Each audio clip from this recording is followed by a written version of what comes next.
society may kulang sila. The gift of our child. Kaya si Maricoy, ang mga bata niya, pinanglanon sa society. Magkapitan sa barko. Nakistuhanin ng mga kapitan. Kaya hindi ko maraming kapitan, hindi gusto na may balay sa kada lukaan. Kung kapitan, lain yan. Kaya nasunod sa kasama ng kapitan. And then we are now in the last, which is the comforting end result and the honoring testimony of the home. Kung nasunod na ito ni, not only that there is beauty, kapalo mo sa verse 128, sa verse 4, kasama natin, verse 4, behold, that thou shalt again be blessed and feareth the Lord. Verse 5, the Lord shall bless thee out of Zion, and thou shalt see the good of Jerusalem all the days of thy life. Sa verse 6, yea, thou shalt see the children's children, and peace upon his name. Ano ang busil mo? He has grown a ripe old age. Nagtigulang. Wala siya namatay na wala niya nakita ang iya apo. Kaya apo sa tukod. Ang blessing sa Ginoo sa panimalay niya nagasunod that reaffirms His design. Gusto mo ba makita ang imo ako? Alanduman mo. Sabi sa Bible ito, yea, thou shalt see thy children's children. Kung di sa akin sila nila na ang lulo daw, ako na nagpapalain sa mga bata. Kung hindi gustuhan nun, kung kahit hindi ka sa imurul, ay ang bata mo. Pero ang joy, kapag ako na may ako, karami gari mo. Karami puguso. May aura pa yung mga bata na kung puguso mo sila, nagaluya ka, pusog ka. Ang balay na may tigulang. Karami na balay. Kaya ito sa society nga, tigulang, alisan ng gasatan. Problema na, pabukat na. No. Kung may tigulang ang isang balay, there is instruction and experience. Marami na may para si mo. May balay na naghatag sa influence na guidance and experience. Kasali ng Christians from the Lord. Hindi pa experience tigulang. Ito ko lang dinay sa home for the aged. Kasabat sa iyo. Kahigko. Ang Christian ko, namin sa pagbalay ng tigulang. Nga may fellowship ang bata ng tigulang. Hindi na ako Simon, ang bata, hindi hambog, hindi nag-desisyon sa utok niya. Humbly seeking the advice of the old. Ang simbahan na may tigulang. May kalinaw. Okay now? Sa verse 5, the Lord shall bless thee out of Zion, when you get in and you get out, and the Lord shall see the good of Jerusalem in all the days of thy life. Sa nagtigulang ka, there's enjoyment. Lagaw-lagaw ka na lang. Ay, kanto di tay. Enjoy ka lang sa iyong life. You shall go out of Zion and in of Zion. You shall see the good of Jerusalem. Anong pulos mo? Tigulang ka malanga, Jerusalem ko ginatake sa kalaban. Ang pag-antos lang din. But the Lord will bless you in such a way. There is provision. The place where you are in, He lengthen your life to enjoy. There is peace in Jerusalem. All the days of your life, you shall see thy children's children and the peace. Makita mo lang ang bata mo, bro. Malikaw mo lang kami, abusayap na malaga sa inyo. So, the Lord blesses. He provides protection that you will enjoy really the blessings that He has provided for you. Kabalo ka mo? Kung wala kang kita na nasunod sa Ginoo sa iya design, utlo niya ang tao nga wala kasing tigulang. Ay, ng Canada, ang daghang tigulang, blessing na siya. Ako na nga, blessing sa Philippines. Ano yung kaputi, caregiver ko mo, kaya daghang kami tigulang. From my system to the first Samuel,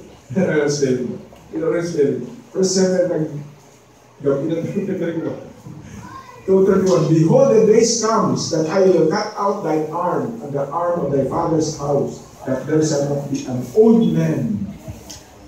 Curse na umulan sa tigulan. Kung may tigulan, that's a sign that God is blessing the place. Kung may tigulan. Kaya may pamangkutan ka. Kaya ang bata, ang higing, ang mga people, hindi hambong mo sa ilang alam, sa ilang experience. Palapitan ang tigulan ng advice. So the beauty of the blessings is that there is blessing while in and out of Zion. There is blessing of seeing the good of Jerusalem. And it is also peaceful, seeing the children's children. Gusto niyo makita niyo ako? Kumukha ko dito ba? Doon ako man to. Sa conclusion natin. Mas ko siya, basta? Wala. Sumuli na yung sobra. Sumuli na yung sobra. Makakumpulta na ka. The message this morning, kung hindi ka, kung wala ka single ka, mas di ka masalita, hindi na para sa ako.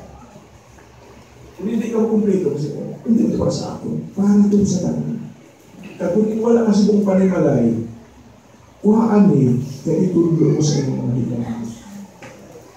Pero kung panimalay ka na kumpleto, see the beauty. Kung ang galanon nga hirap palakaw sa Diyos sa ako, amo ini. Kung nakulangan kita, hindi ini sa himangan doon mo kung kita kapasakitan kita. There is hope in God as we exalt Him this morning. Ito nga message hindi lang to just to exalt the family. It is exalting the Lord, His design and His plans, and honoring Him by following His instituted unit of society, the family. Kung himayaon na itong society nito, He that honors me, I will honor. As we exalt in this name. Kung may doon kami natamaan na, God is saying, there is hope for you. Restoration just come.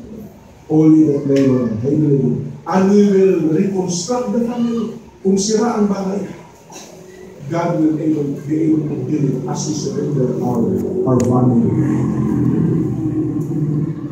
Sabi ni Joshua, choose you this day whom you will serve. But as for me, it's good to have that decision this morning. And we will say, as father and mother in the family, we will say, we will serve the Lord. Wala ka mga pakakamama. Doon sa langit sa uli, kung nasa ikaman, pamangkutun sa ginagawa, diin ang bata mo. Mamulang sa langit. Nga maluwas man ka, pero may sabtun kasi mo, where is your son? Where is your daughter? So this morning, God is giving us the opportunity and the chance to reconstruct and reaffirm our family system. Let us give it to the Lord. Trust Him. Follow Him.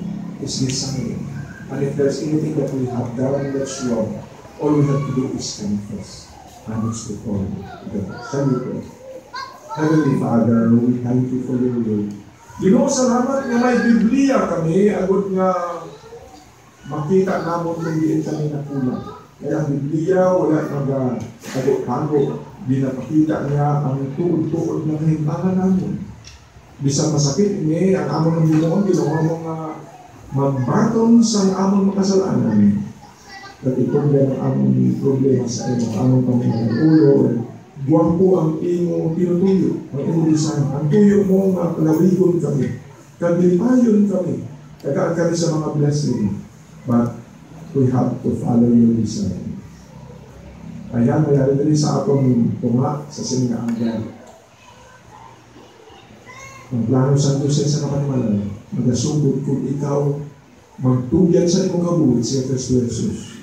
Kilalahon mo siya na ilog Diyos ka mamulit. Kung ikaw amay iloy nga magpangamuyo, pangamuyuan kan pastor ng ato panimalan, itugyan natin sa Ginoo. Magatindo kita nga tanan, kag sa nagapanghimot ang Malaking Espiritu sa atong tunga. Ayan may gininsahi ang Diyos sa iyong nagpusoon. Kaya ikaw kasilutin. Matulog ko si Kristo Jesus na ako maniluwas. Ikaw matapig ang nagkasilutin. So much to be done, Lord. So much to be followed. We will offer our life, our family to you. Ginoong Diyos, maraming kasi nabaglito sa among tunga at kapaypang na makahiro kami sa pinaka-importante na desisyon kay na adlaw wala na tabo nga daw basta lang kundi ito tinutuyo agad na ang puno mo ang lulokso sa aming pinag-usuan. Pinagpapang ini sa aming Kristo Jesus.